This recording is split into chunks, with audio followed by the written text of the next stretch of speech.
Bharatiya Janata party आदाब प्रणाम और आपका आज की एक और नई बातचीत वीडियो में स्वागत है दोस्तों।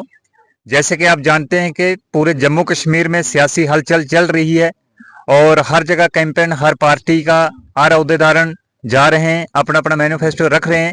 और आज हमारे साथ बातचीत करने के लिए हैं ब्लॉक के एससी मोर्चा के प्रेसिडेंट श्री काकूराम जी। काकूराम जी, आपका स्वागत है।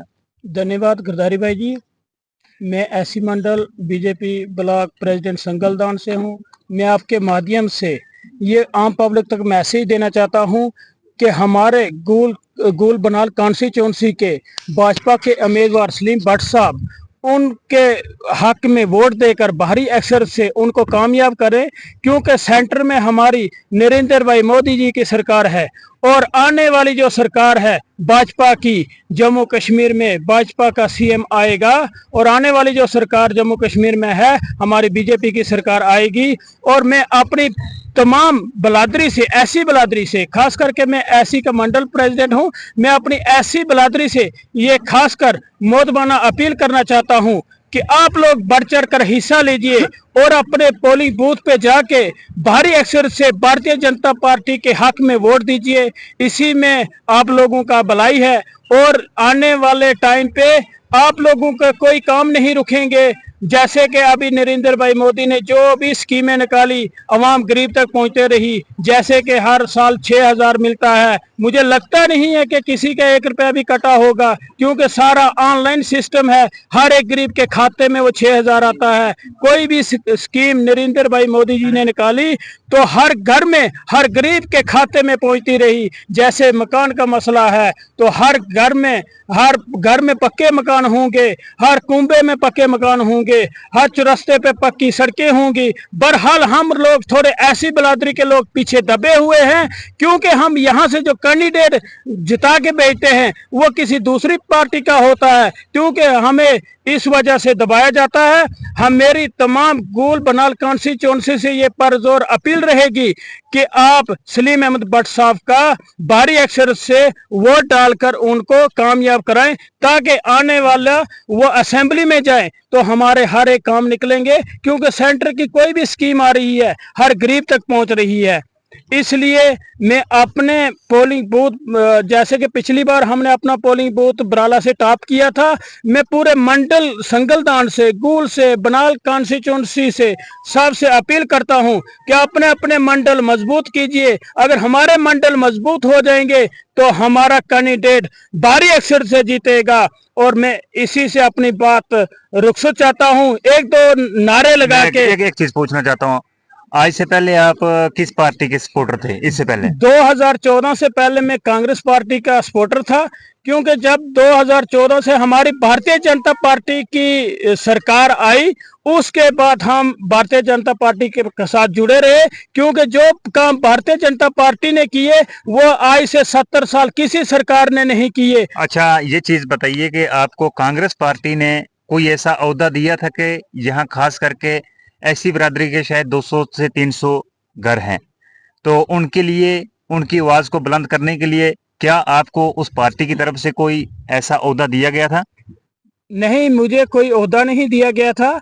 एज ए बूथ प्रेसिडेंट उन्होंने कांग्रेस की रखा गया था मुझे 2012 से, मगर ऐसा कोई बेनिफिट नहीं हुआ। मेरे गरीब आवाम तक कोई स्कीमें नहीं उन्होंने निकाली, कोई बेनिफिट नहीं निकला। इसलिए हम लोग सारे जुट होके आज भाजपा के साथ, 2014 के बाद हम भाजपा के साथ हैं। आने वाले दिनों में आप क्या कर सकते हैं अपने बरादरी के लिए, अपनी कौम के लिए, अपने इलाके के लिए, यंग यूथ के लिए? मेरी यही यंग यूथ से मैसेज रहेगा कि आप लोग आगे निकलिए, आगे, ताकि हर एक जगह हमारी आवाज पहुंचेगी, हर एक स्कीमें जो निकलती हैं हर गरीब तक पहुंचेगी, हर युवा तक पहुंचेगी, और इसमें आप लोग बढ़ चढ़ कर हिस्सा लें। गवर्नमेंट की बहुत सारी स्कीमें और कितनी सारी स्कीमों को आपने अपने गांव में लोगों को फायदा दिलाने की कोशिश की? जो भी सेंटर की स्कीमें आ रही हैं, जैसे विश्वकर्मा सौभाग्य स्कीम, कोई भी स्कीमें आ रही हैं तो हर गरीब तक लाभ पहुंच रहा है। जी, आगे जो स्कीमें रह रही हैं, तो आप ये सिर्फ इलेक्शन के चलते ही तो नहीं लोगों से खोखले वादे करेंगे, या फिर आने वाले दिनों में आप ग्राउंड लेवल पे काम भी करेंगे और लोगों को स्कीमों का बेनिफिट दिलाएंगे? सर इसीलिए हम लोग चाहते हैं कि हम आगे निकलें, आगे निकल के हमारी आवाज़ कहीं तक सेंटर तक पहुंचे, या किसी मंत्री तक, हमारे हम डॉक्टर जितेंद्र सर तक पहुंचे कि यहाँ भी लोग ऐसी बस्ती के रहते हैं और ख़ास करके ऐसी बस्ती को बड़ा दबाया जाता है। इसलिए मेरी यही यूथ से मैसेज रहेगा कि आप लोग साथ दीजिए और आपके कोई भी काम रुकने वाला नहीं है। जी जी, चलो बहुत बहुत शुक्रिया। आपसे हम अपेक्षा रखेंगे कि इलेक्शन के बाद भी आप हर गांव गांव जाएं, क्योंकि अगर आपके पास एक ब्लॉक की जिम्मेवारी है तो आपका फर्ज बनता है हर इलाके में जाना, अपनी टीम्स को खड़े करना और लोगों को गवर्नमेंट की प्रॉपर स्कीमों के साथ जोड़ना, ये आपकी जिम्मेवारी रहेगी। तो चलो अभी हम बातचीत करते हैं जहांगीर अहमद साहब से। जी जहांगीर जी, क्या कहना चाहते हैं, क्या कैसा लग रहा है रुझान लोगों का? देखिए गिरधारी जी, रुझान का तो सब लोग आप जानते हो कि 5-7 कैंडिडेट जो हैं हमारी कॉन्स्टिट्यूंसी गोल बनाल से कंटेस्ट कर रहे हैं, लेकिन मुझे जहां तक उम्मीद है कि सबसे पहले यहाँ पे मोहम्मद सलीम भट्ट साहब का ही रुझान चल रहा है। और आज भी बहुत सारे लोग जो बड़े बड़ी जगहों में जाके मीटिंगें करते हैं या जलसे जुलूस कर रहे हैं, रोड शो कर रहे हैं, लेकिन हमारा कोई भी व्यक्ति, कोई भी वर्कर है, वो ग्राउंड लेवल पे डोर टू डोर जाके कंटेस्ट कर रहा है, कंबाइन कर रहा है कि हमारा जो मोहम्मद सलीम भट्ट साहब है, आने वाले वक्त में हमें उम्मीद है कि खाली एमएलए नहीं, अमित शाह जी से हमारी कमिटमेंट है कि एमएलए जब हम उनको असेंबली तक पहुंचाएंगे तो हो सकता है उनको आगे की जिम्मेवारी भी दी जाएगी। हम लोगों के काम काज जितने भी होंगे, मुझे उम्मीद है कि उनके द्वारा हम काम करवा सकते हैं, लेकिन तब करवा सकते हैं सब लोग हमारे साथ बढ़ चढ़ के हिस्सा लें। 18 तारीख को तमाम लोगों से मेरी अपील रहेगी कि कमल का फूल खिलाना है एक बार। उसके बाद जो भी अगर कोई काम कमी पेशी जहां रही होगी तो हम लोग आपके पास फिर से बैठ के एक बार उसका ज़ाला करेंगे। बाकी भी 2-3 पार्टियां और भी हैं, वो भी जबरदस्त बहुमत है। और जैसे आज आप जानते हैं कि संगलदान में आज शायद राहुल गांधी जी भी आए हुए हैं, तो कहीं ना कहीं इस कंपटीशन को आप कैसे देखते हैं? बड़ा आसान है या फिर बड़ा मुश्किल है? देखिए, राहुल गांधी जी तो अभी मुझे लगता है सियासत में 5 या 10 साल से ही आए हैं, जहां तक मुझे लगता है। पहले उनका खानदानी एक सिस्टम है कि वो प्राइम मिनिस्टर थे, खानदानी परिवार को मोदी जी ने खत्म किया है, चाहे वो मुफ्ती खानदान हो, चाहे वो अब्दुल्ला खानदान हो, चाहे वो गांधी परिवार हो, उस सब को खत्म किया है। और अब लोगों का रुझान जो है, लोग खुद समझते हैं कि इन परिवार वालों ने सिर्फ अपने परिवार को ही संभाला है, बल्कि हमारी जितनी भी दुनिया थी वो वहीं की वहीं है। और राहुल जी आज आए हैं, वेलकम करते हैं उनका, वो इंटरनेशनल लीडर है, ऐसी कोई बात नहीं। लेकिन यहाँ पे उनका आने से मुझे नहीं लगता है कि 2% में उनको वोट मिलेगा, क्योंकि उन्होंने 70 साल तक अगर गरीबों का कुछ नहीं किया, आज संगलदान में आके क्या कर सकते हैं। जी जी, तो बाकी जो गवर्नमेंट की स्कीमें हैं, आपने कितनी कोशिश की और कितने सारे लोगों को आपने अपनी तरफ से फायदा दिलाने की कोशिश की है, कि आप कोई ऐसी स्कीम गिना सकते हैं कि जिसके तहत गरीब अवाम को जो है बेनिफिट या फायदा हुआ है? देखिए, सबसे पहले तो गरीब को रहने के लिए छत चाहिए। आवास प्लस योजना के तहत जो है मकान सबको मिले हैं। उसके बाद शौचालय, जहाँ पे हमारी माएँ बहनें पर्दे से अगर कहीं जाती तो कैसे जाती, क्योंकि इन सरकारों ने हमें नंगा करके रखा था। और जब से श्री नरेंद्र मोदी जी की सरकार आई है तो उन्होंने हमें शौचालय दिए। उसके बाद गोल्डन कार्ड दिया है गरीब के लिए 5 लाख के लिए। उसके बाद जितनी भी स्कीमें पीएम विश्वकर्मा के तहत आई हैं, या कोई भी यूथ के लिए स्कीमें आई हैं, तो जितनी भी आई हैं हमारी समझाने की जरूरत नहीं है, डोर टू डोर उनके घर तक पहुंची है। अच्छा, भाजपा ने सिर्फ स्कीमें बीजेपी वालों के लिए निकाली या आम पब्लिक के लिए निकाली है? देखिए, भाजपा ना हिंदू देखती है, ना मुसलमान देखती है, ना सिख देखती है, ना ईसाई देखती है। भाजपा एक वाहिद ऐसी पार्टी है जो हिंदुस्तान की सबसे बड़ी पार्टी है, लेकिन उनमें भेदभाव नहीं है। जी जी, जैसे ये पहले करते थे भेदभाव, आज कोई भेदभाव नहीं है। आज वो हर एक को एक साथ लेके चलते हैं, हमारा नारा ही वही है, आपको पता है। जी जी। तो बहुत सारे लोग मतलब कि अपोजिशन वाले तो ऐसे बोलते हैं कि हमें तो कोई स्कीमों का बेनिफिट नहीं हुआ।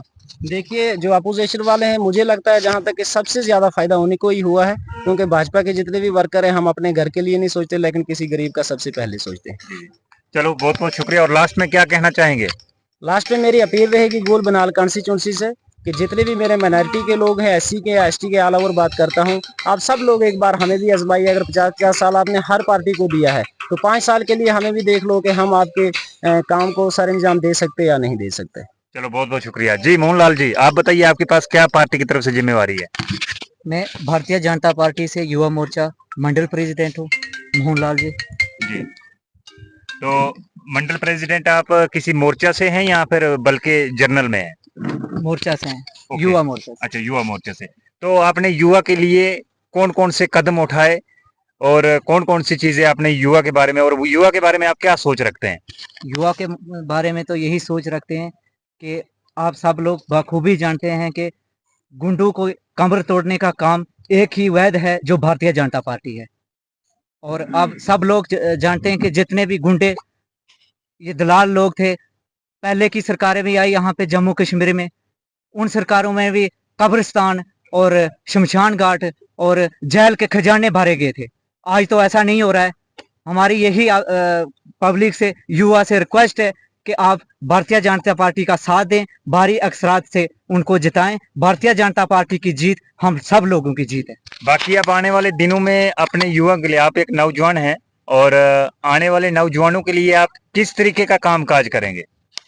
कामकाज तो इससे बढ़ के क्या हो रहा है, FIR नहीं लग रहे हैं, जेलों में लोग नहीं जा रहे हैं, पत्थर मारने का शिकार नहीं कर रहे हैं।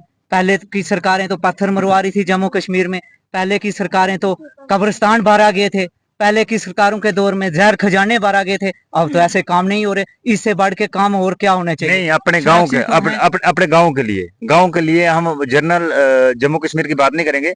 आप एक ब्लॉक के युवा मोर्चा के जनरल सेक्रेटरी क्या है, क्या जिम्मेवारी है? युवा मोर्चा मंडल प्रेसिडेंट। मंडल प्रेसिडेंट है।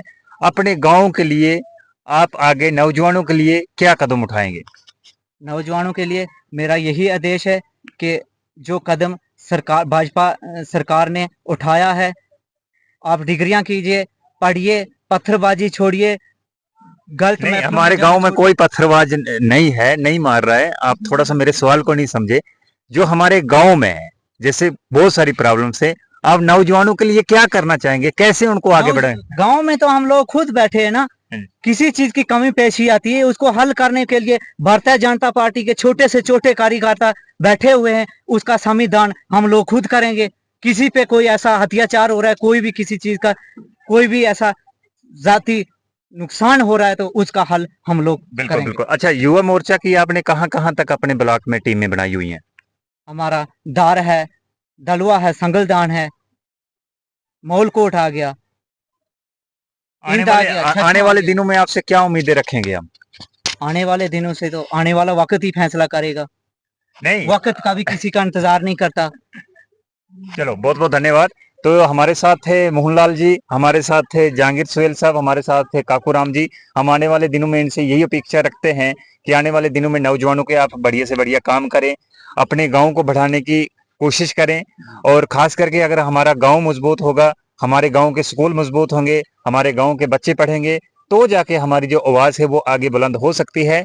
आपने देखा होगा कि सियासी रैलियों में 40-40 हजार, 30-30 हजार लोगों के हिसाब से संख्या चलती है, लेकिन जितनी संख्या हम वोट देने के लिए चलते हैं या इलेक्शन के टाइम में चलते हैं, हम सब का फर्ज बनता है, जैसे ये ओहदेदारन लोग हैं, इन सब को, जैसे आज आप वोट देने का हक रखते हैं, किसी पार्टी में जाने का हक रखते हैं, किसी पार्टी को आप बड़े अच्छे से सजाते हैं, वैसे ही आपका हक बनता है इनको बाद में इनसे काम लेने। अगर आपको किसी भी प्रकार की, किसी भी तरह की कोई भी प्रॉब्लम्स आती है, तो आप इनसे काम लीजिए, और ये आपके काम करने के लिए शाना बशाना खड़े रहेंगे।